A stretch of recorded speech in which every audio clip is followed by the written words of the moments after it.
Salam xanımlar, deməli dərsimiz təfəkkür dərsidir. Baxaq görək təfəkkür nə deməkdir? Təfəkkür insanın düşünmə prosesidir. Elə adından da bəlli olduğu kimi düşünmə prosesidir. Burada aşağı təfəkkür və yuxarı təfəkkür yazmışam. Bu təfəkkürün növləridir.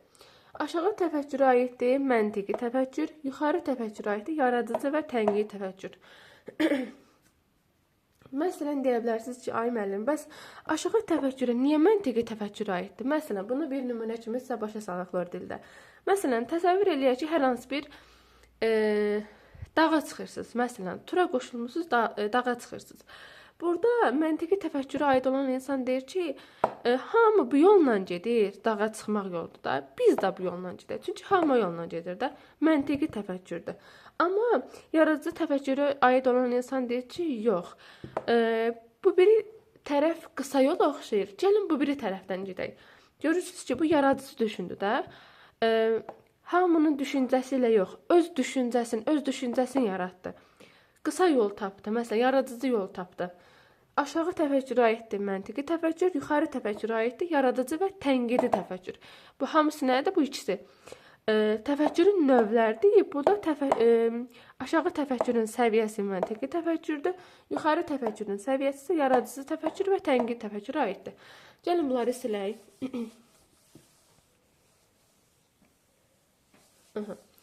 İndi burada var ki, səmərəli düşünən insan. Gəlin buradan yazaq deməli. Səmərəli düşünən insan.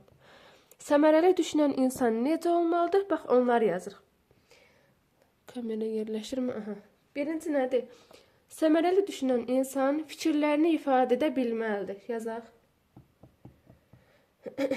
Deməli, fikirləri ifadə edə bilir. Mən tez-tez yazıram. Buradan oxuya bilməsəz, dediyimlə yazarsınız. İkinci nədir? Fikirlərin auditoriyası. İndi onu da deyəcəm.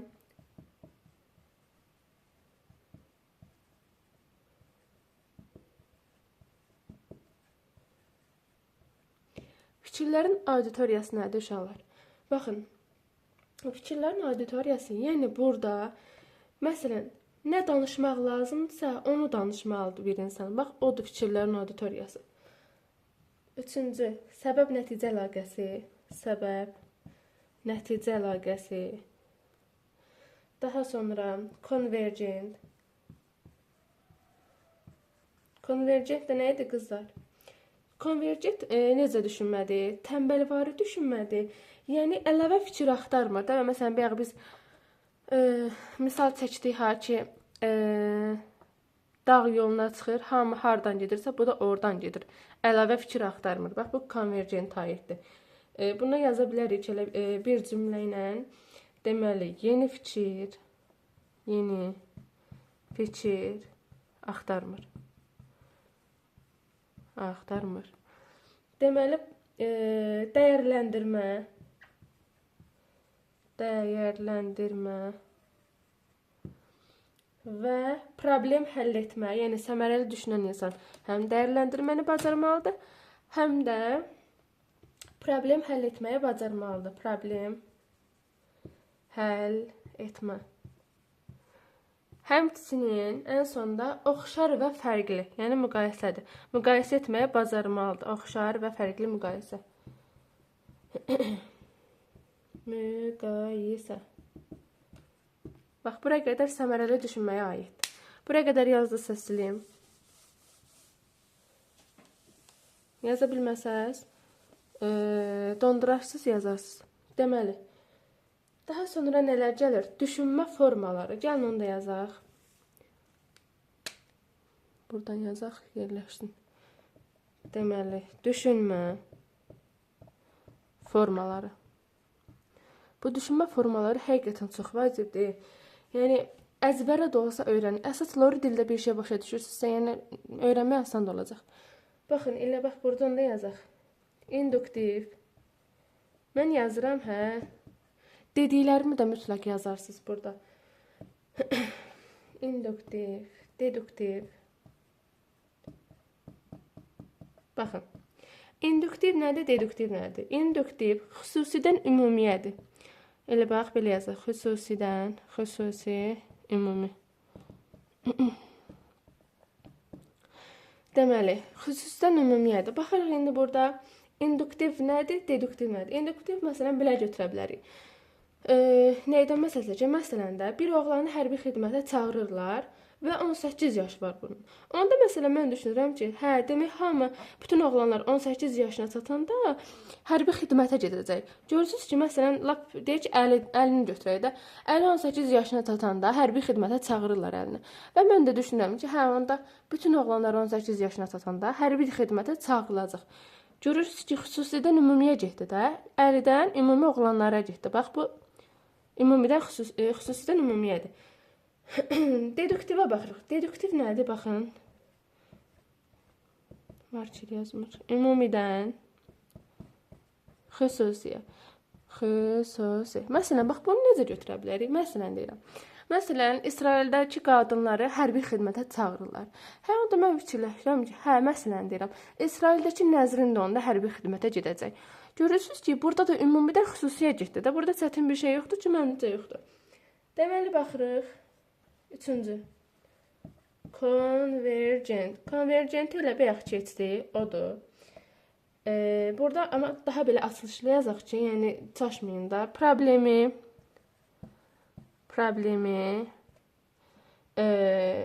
tez həll edir. Tez həll edir.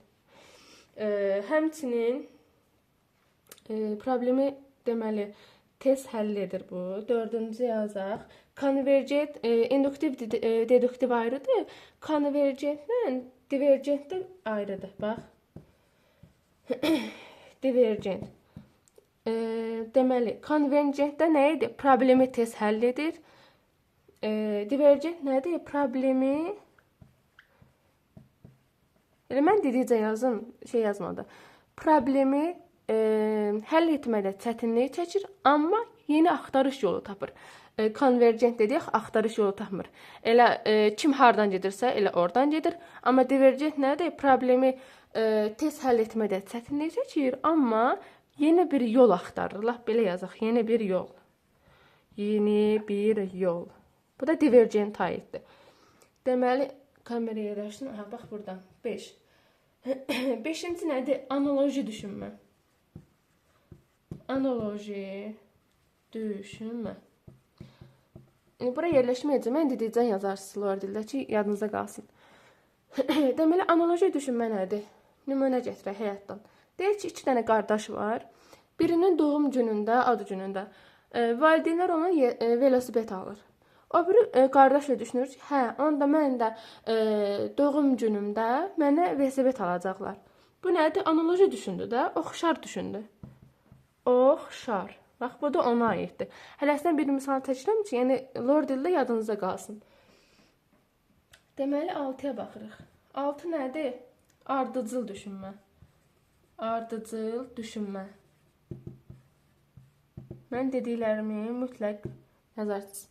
Deməli, ardıcıl düşünmə nədir? Bax, pilləli düşünmə. Bax, bunu ən sadə misalına yetəcə bilər. Tutaq ki, mən səhər durdum, əl üzümü yudum, daha sonra deyək ki, yeməyimi yedim və məktəbə işə getdim. Bu nədir? Ardıcıl düşünmədir, pilləli getdi. Mən məsələn şey eləyə bilmərəm, axı deməli oyandım, məktəbə getdim, daha sonra əl üzümü yudum, daha sonra yemək yedim. Bax, bu ardıcıl düşünməyə ziddir. Ardıcıl düşünmə nədir? Pilləli düşünmədir. Başa düşdünüz? Burada da məncə çətin bir şey yoxdur. Deməli, buradan da yazaq. Analitik düşünmə. Analitik. Analitik düşünmə. Analitik düşünmə. Analitik düşünmə nədir, qızlar? Analitik düşünmə təhlil etməkdir. Elə buradan qabağından da yazarsınız ki, analiz etmək. Analitik elə sözündən də götürüldüyü kimi bir mövzunu, hər hansı bir şeyi, hadisəni fərq etmir. Analiz etmək, təhlil etməkdir. Başa düşdünüz? Bax, buraya qədərdir. Buradan siləyim, yerləşməyəcək.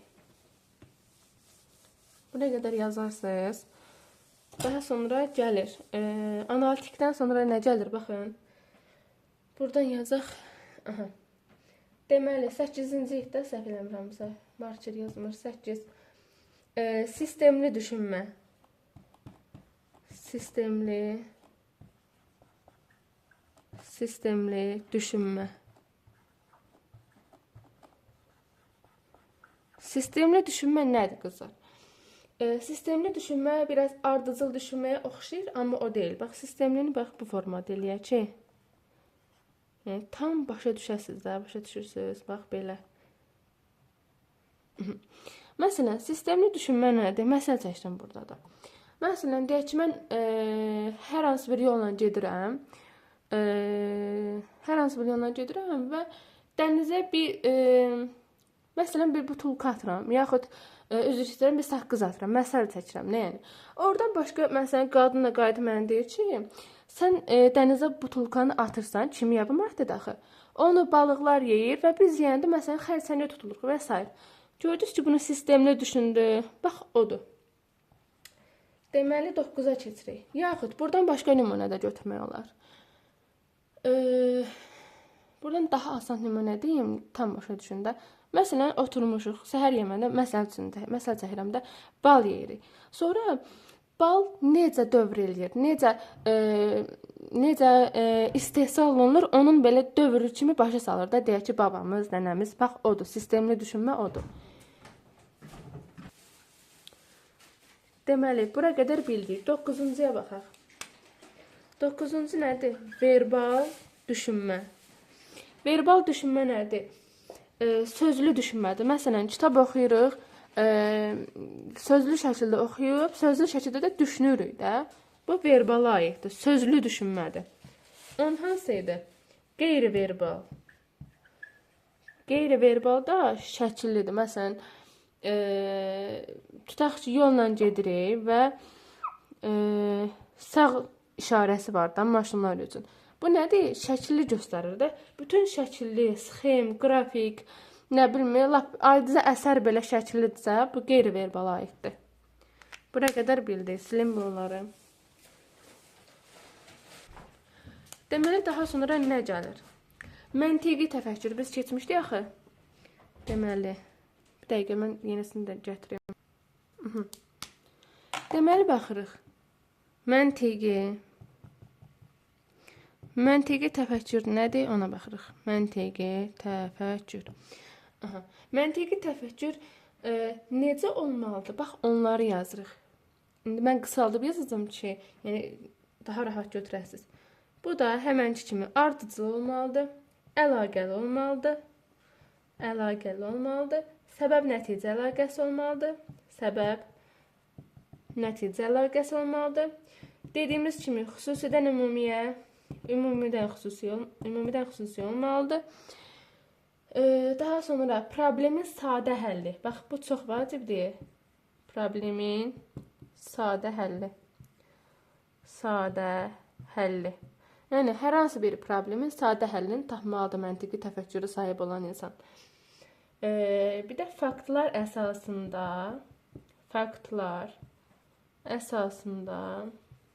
mühakimə. Məsələn, hər hansı bir hadisə oldu, sən fakt göstərmədən hər hansı bir şeyi mühakimə eləyə bilmərsən, ya da nəyisə başa sala bilmərsən. Əsas fakt göstərməlisən orada, başa düşdünüz? Elə bu faktlar əsasında mühakimə, səhv eləmirəmsə, keçən il kurikulumun suallarına düşmüşdü. Bir şeyi mühakimə eləyəndə fakt göstərməlisən, faktə əsasən danışmalısan. Bax, onu deyir. Faktlar əsasında danışma. Burada keçmişik problemin sadə həlli. O nədir? Elə dediyim, elə bir nümunədən gedək ki, başa düşəsiniz. Problemin sadə həlli nədir? Yeni bir yol axtarmır. Ən sadə nədirsə, onu tapmağa çalışır. Belə deyim də, dağ mövzusunu demişdik, ki, ham hardan gedirsə, oradan gedir də. Yəni, hər şeyi, problemi belə sadə həll etməyə çalışır da. Yeni bir şey axtarmayandır məntiqi təfəkkürə sahib olan insan. Bunları da silək. Bir də gəlir, qızlar, məntiq xətası. Bax, bu da vacibdir. Məntiq xətaları. Baxaq, məntiq xətaları nədir?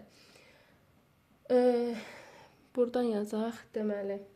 Öz fikirlərini düzgün, öz fikirlərini düzgün əlaqələndirə bilmir. Düzgün əlaqələndirə bilmir. Bilmir. Məsələn, hamısını nümunə çəkim ki, daha rahat yadda saxlayın. Öz fikirlərini düzgün əlaqələndirə bilmir. Məsələn, deyir ki, qapını aç, mənə soyuq oldu. Görürsünüz ki, uyğunsuzdur da. Qapını ört, mənə soyuq oldu deməkdir. Deyir ki, qapını aç, mənə soyuq oldu. Öz fikirlərini düzgün əlaqələndirə bilmir də. Bu insan məntiq xətasıdır bu da. Sonra baxırıq. Həddən artıq ümumiləşdirmə. Həddindən artıq ümumiləşdirmə. Dediyim kimi tez-tez yazıram, xəttimi başa düşməsəz, elə dediyim kimi ağzımdan eşidib yazın. Həddən artıq ümumiləşdirmə nədir? Məsəl çəkirəm. Deyək ki, məktəbi götürürəm. Niyə? Öz sahəmizdən gedir. Məktəbdə 2 oğlan dalaşır və biri durub deyir ki, bütün oğlanlar belədir də. Çobuddur, sərtdir, nə bilmir, özünü apara bilmir. Görürsünüz ki, həddindən artıq ümumiləşdirdi. 2 oğlana görə hamını eyni saydı. Bu nədir? Həddindən artıq ümumiləşdirdi də. Bu ona aiddir. Məntiq xətalarına aiddir bu da. 2-yə baxırıq. 2 nədir? Özünü bənzətmək. Özünü bənzətmək. Bənzətmək. Məsələn, elə bunda qızlardan çəkim. Deyək ki, Azərbaycanın hər hansı bir aktrisası var. Deyir ki, hər hansı bir parfümdən istifadə eləyir də. Və mən də görürəm ki, çox sevdiyim aktrisa bu parfümdən istifadə eləyir. Yaxud bu əşyadan istifadə eləyir. Mən də gedib bu parfümü alıram. Neynirəm burada? Özümü bənzədirəm də. Amma burada bir nəfər olmalıdır. Bir nəfərə bənzətməlidir. Özünü bənzətməlidir. Yaxud oğlanlarda məsələn çəkirəm. Reklamlarda görürsünüz də, məsələn, nəydən deyim? Hər hansı bir futbolcu, məşhur futbolcu da Clear şampundan istifadə edir. Oğlan da başlayır həmən şampundan istifadə etməyə. Burada nə edir? Özünü bənzədir də, odur. Bu da məntiq xətalarından biridir. Daha sonra baxırıq. Cəmiyyət tərəfindən qəbul. Cəmiyyət tərəfindən qəbul. Bu nədir? Cəmiyyətə özünü bəyəndirməkdir. Nədir bu? Məntiq xətalardır da. Cəmiyyətə, dediyim kimi də, cəmiyyət tərəfindən qəbul. Cəmiyyətə özünü bəyəndirməyə aiddir bu da. Məntiq xətalarından biridir. Daha sonra boş adam. Boş adam. Bəs boş adam nədir? Hamısını nümunə kimi çəkim də. Lori dillə başa salaq. Boş adam xətası nədir? Məntiq xətalarından biridir. Məsələn, deyirəm ki, laf bunu ailəvi problemdən gedək də, günümüzün problemlərindən gedək. Məsələn, oğlan qıza deyir ki, sən bugün çox gözəlsən. Qız deyir ki, dünən çirkin idim ki, məsəl çəkirəm. Bu nədir? Boş adam xətasıdır da. Məntiq xətalarından biridir. Boş adamdır bu. Boş adam deyiləndə, yəni boş adam xətalarından biridir. Yəni yanlış anlaşılmasın. 5-ə baxırıq. Çox mənalı danışmaq. Çox mənalı danışmaq. Deməli, çox mənalı danışmaq nədir? Burada da misal çəkək də, hər hansı bir misal çəkək. Məsələn, mən dərsdəyəm və deyirəm ki, tütün çəkmək İnsan sağlamlığına ziyandır. Orada da oğlan mənə qayıdıb deyir ki, hə müəllim, mən də ona görə məsələn siqaret çəkmirəm ki, sağlamlığıma ziyandır. Yaxud deyirəm ki, meyvə yemək insanın sağlamlığına yaxşı təsir göstərir. Hə, oradan bir məsələn qıza qayıdır ki, hə müəllim, mən də ona görə almayıram ki, mənə xeyir olsun. Görürsünüz ki, mənim dediyimə mənə qaytarır da, bu da çox mənalı danışır da, bax odur. Keçək 6-ya. Şəxsi qərəzsizlik. Şəxsi qərəzsizlik nədir? Məsələn, deməli, şəxsi qərəzsizlik nədir? Məsələn, belə məktəbdə misal çəkim. Məsələn, bir qızın, deyək ki, bir xanımdan ad qoyaq da ki, məsələn, yeganədə xoşu gəlmir. Mən də deyirəm ki, məsələn, hər hansı bir deyirəm, məsələn deyirəm də, hə, bu meyvəni yemək sağlamlığa ziyan deyil. faydalıdır. Deyir ki, hə, amma yeganə deyəndə deyir ki, yox.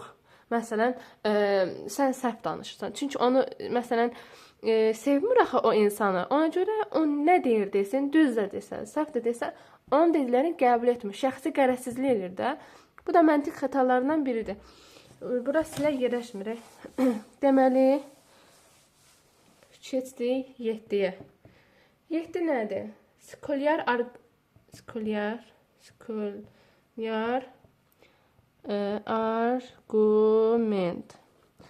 Skolyar argument nədir? Məsəl çəkirəm.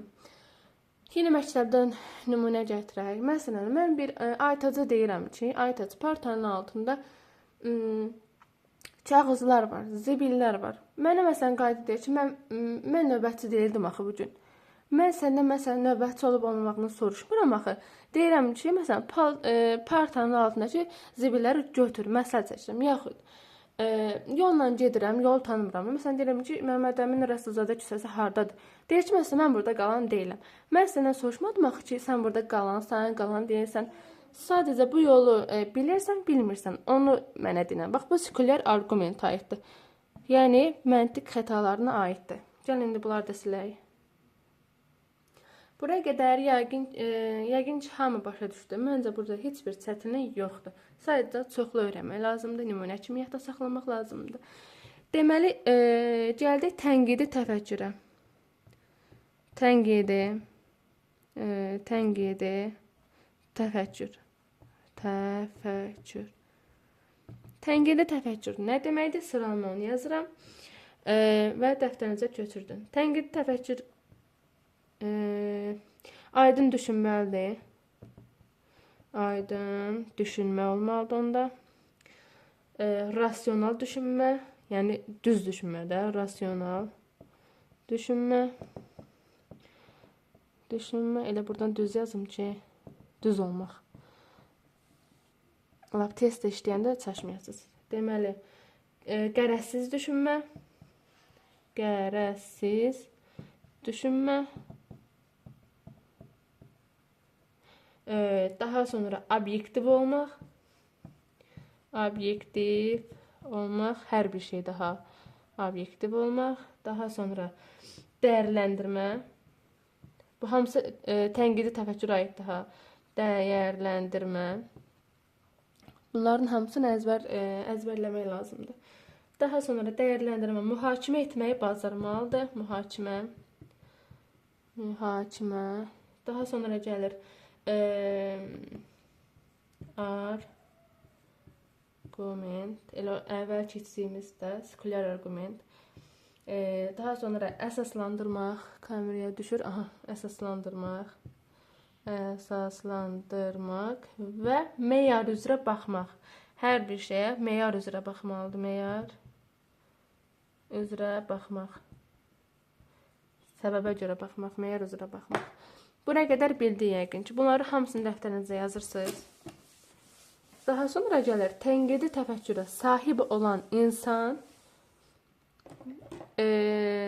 Onun xüsusiyyətlərini yazacağım. Bu xüsusiyyətlər də hamısını öyrənsəz, test işləmək rahat olacaq. Tənqidi təfəkkürə sahib olan insan. Deməli, baxırıq burada. Problemi düzgün müəyyənləşdirilməlidir. Tənqidi təfəkkürə sahib olan insan. Problemi düzgün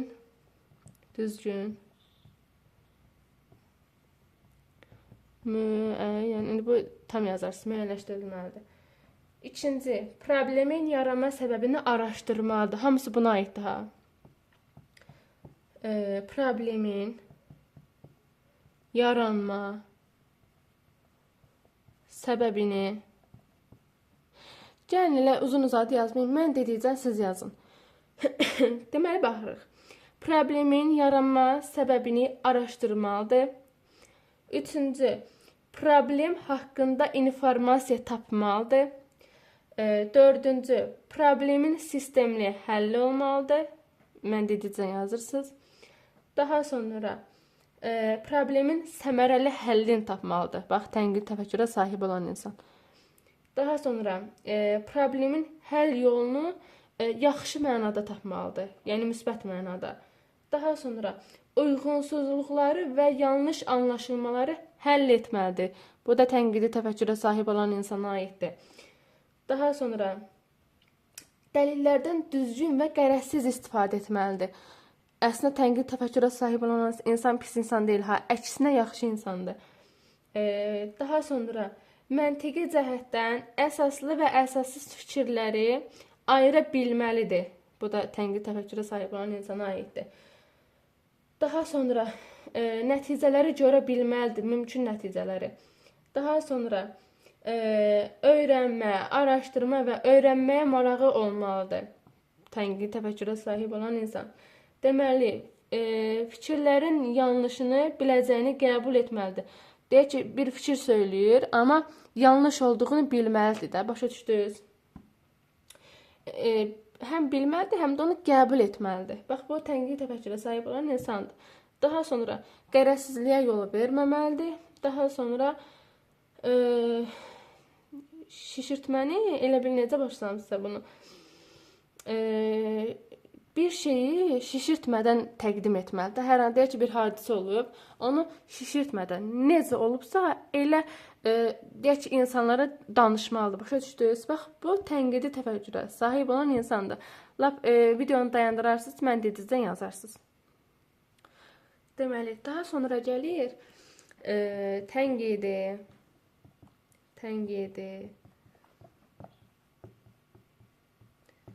təfəkkürün formalaşdırmaq üçün bacarıqlar.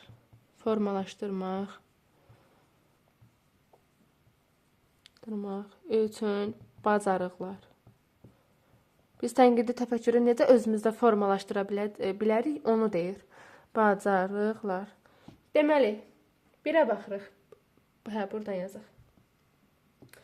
Müşahidə etməyi bacarmalıyıq. Müşahidə etməyi bacarmaq. Müşahidə etməyi bacarmaq. Hamısını yazırsınız. Etməyi bacarmaq. İkiyə baxırıq. Təhlil etmə. Yəni, analitik bacarıq var idi. Biz analitik keçmişdik. Onu deyir.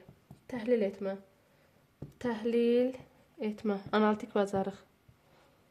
Analitik bacarıq. Yəni, tənqidi təfəkkürü formalaşdırmaq üçün özümüzdə təhlil etmə bacarığımız olmalıdır. Daha sonra 3. Nəticə. Daha sonra ünsiyyət. Yəni, müzakirə etməyi bacarmaq. Müzakirə etməyi bacarmaq. Daha sonra bir də problemi sistemli şəkildə həll etmək. Elə belə yazım. Problemi sistemli belə yazım da. Sistemli. Hər hansı bir problem çıxanda onu sistemli şəkildə həll eləyirsə, tənqidi təfəkkür formalarını formalaşdıracaq da. Tənqidi təfəkkür özündə formalaşdıracaq. Başa düşdünüz? Bax, bura qədər. Deməli, bunu da silək. Ən sonda var yaradıcı təfəkkür. Yaradıcı onlara biraz oxşuyur. Belə eləyək. Yaradıcı sözü düşsün. Yaradıcı təfəkkür nədir? Bəs birinci yazırıq burada. Yaradıcı təfəkkürə sahib olan insan kreativ düşünməlidir. Kreativ düşünmə. İkiyə baxırıq. Çərçivədən kənar düşünmə. Deyək ki, hər şeyi ancaq bir sistemdə yox da, bu sistemdən çıxıb düşünməkdir. O da çərçivədən kənar düşünmək. Çərçivədən kənar düşünmək. Yəni, hamının, deyək ki, bir şeyə hamının düşüncəsi eynidir, amma o, ona fərqli düşünməyə çalışır da, bax odur. Çərçivədən kənar düşünmək. Deməli, 3-yə baxırıq. Ənənəvi düşünmədən uzaqlaşmaq. Ənənəvi düşünmədən uzaqlaşmaq. Yəni, elə dediyim kimi, yaradıcı düşünmə nədir? Ənənəvi düşünmədən uzaqlaşmalıdır. Yəni, deyək ki, hamı ənənəvi şəkildə bir düşüncəyə sahibdir, amma o, oradan uzaqlaşır da, öz fikri var, öz ideyası var, kreativ düşünməsi var. Bax, onu deyir. 4-ə baxırıq. Yeni bir problem çıxırsa onu yeni yolla həll etmək. Yeni yolla həll etmək. Kreativ deyirəm, yaradıcı təfəkkürə aiddir.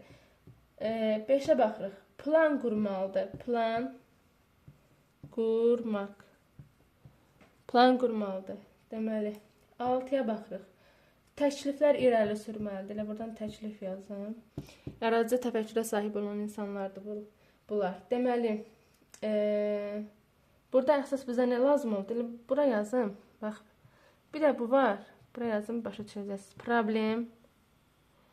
Deməli, həll etmək, bacarığı. Məsələn, bunlar yaradıcı düşünməyə aiddir. Bax, bunların hamısı. Amma problemi həll etmə bacarığın 5 dənə də sistemi var. O nədir? 1. Problem. 2. Plan. Deməli, 3. Dəyərləndirmə.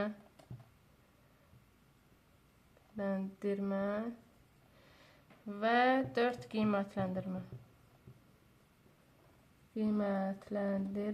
Yəni bir problem həll etmək istəyirsinizsə, birinci o problemə baxırsınız.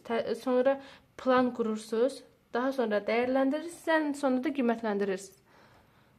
Bax, buraya qədər. Düşünmə hamısı bax, buraya qədərdir. Məncə burada çətin şey yoxdur. Sadəcə biraz əzbər tələb eləyir. Həmçində verdiyim nümunələr də deyək ki, bir mövzunun belə qabağından yazsanız, lori dildə, onu daha rahat yadda saxlaya biləcəksiniz. Buraya qədərdir.